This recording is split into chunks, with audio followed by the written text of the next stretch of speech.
Hello everyone, welcome to Titan Web Tutorials. In this video I'll show you how you can find out where your pushes and gets in the Salesforce integration, where are they used and what are they being invoked by.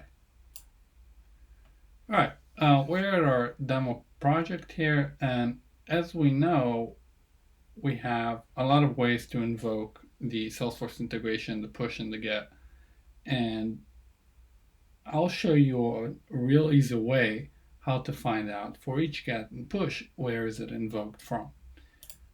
Alright, so I'll head over to the project settings, Salesforce, and we'll take a look at the trigger on user action. And if you're not familiar with what these mean, trigger on load, trigger on user action, or a trigger, please feel free to check out the videos for this. We have extensive videos about each and every single one of these options.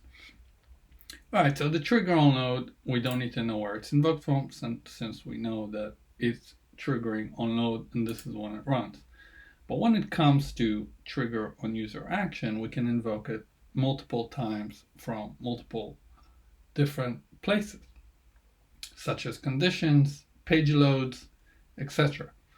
So if I'll click, for instance, the product get, and I'll head over to where used, it will tell me that it's being invoked from two places.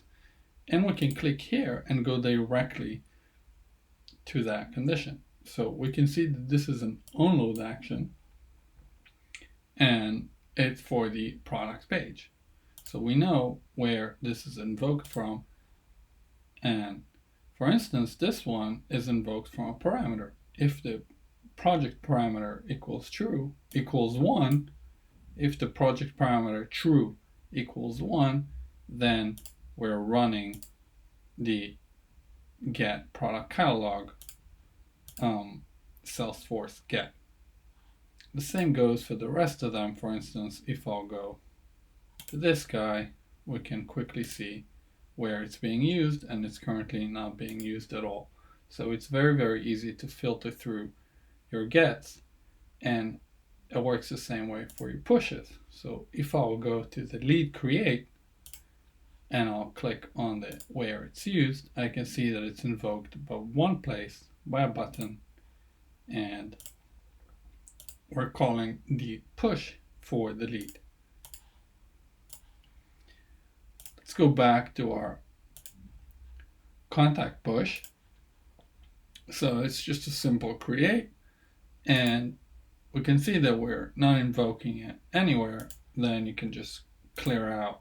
If you don't need it, you can just get rid of it. And this is how it's done.